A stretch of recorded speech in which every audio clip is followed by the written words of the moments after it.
Hey guys, so here I'm just taking my pencil and kind of mapping out where my arch is going to be.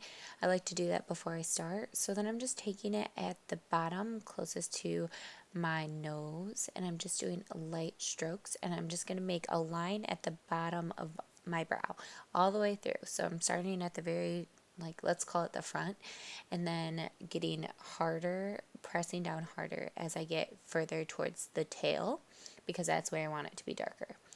So that's kind of what it looks like when I put the first line down. And then I usually start with the tail, and I like to use the spoolie as I go as well, just kind of keep going through it. So I just am taking the spoolie and making sure my hairs are all pushed out.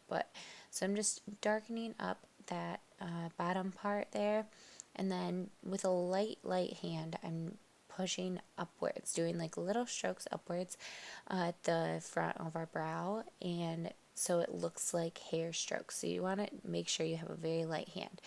And then I just like to use a spoolie and get rid of that line, like fade it out more, because I don't have a very structured brow. I kind of have to make it myself.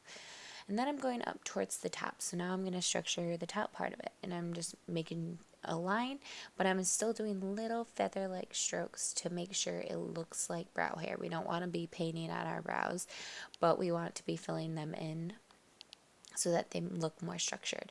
So now I'm going to be making my arch here. So I like to take it a little bit further out since I don't have a very arched brow, and just a little bit, not like a ton, and then make my tail. See, I'm doing light strokes. I'm just using a stroking motion the entire time so that it looks natural.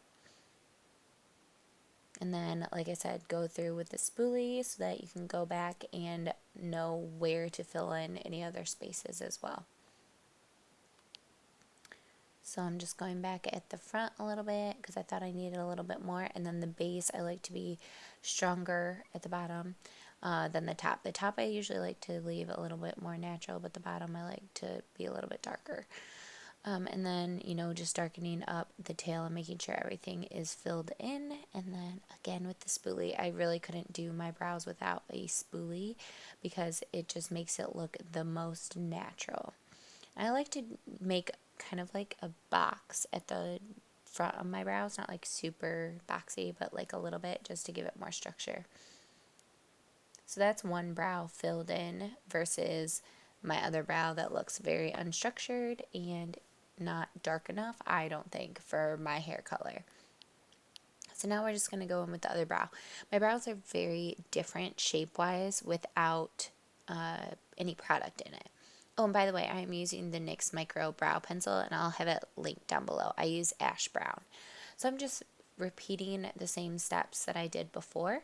So I'm just taking it at the bottom of my brow, and again, you want light strokes when you're towards your nose, and you want darker strokes, so press harder when you're by the tail of your brow. And like I did there, I just wiped off product because I didn't like where it was going. So then I'm just structuring it similar to the other brow. Obviously, your brows are more like cousins and not sisters because they're, I don't know, they just don't like to always look the same. I guess sisters don't look the same either, but they're not twins.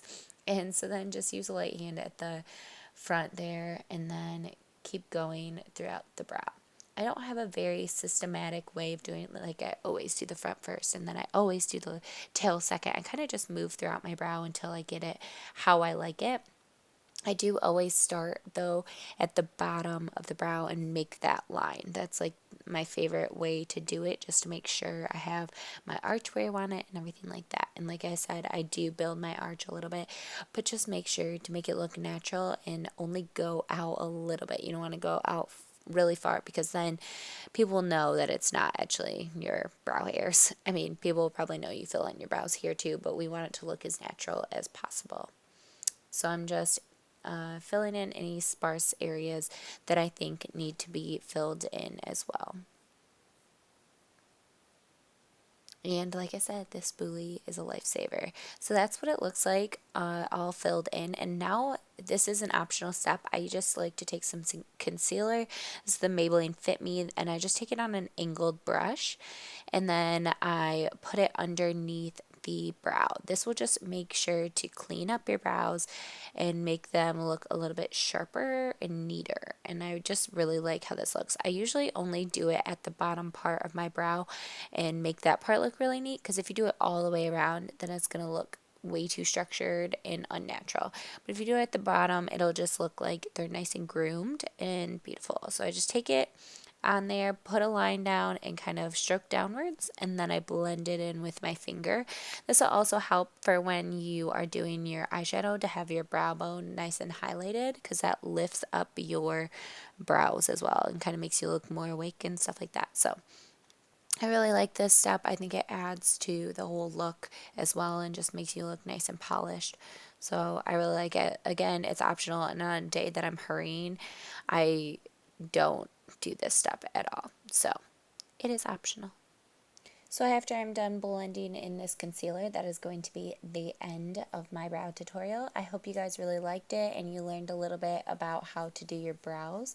And please don't forget to subscribe and hit the thumbs up button if you enjoyed, and comment down below as well. See you later.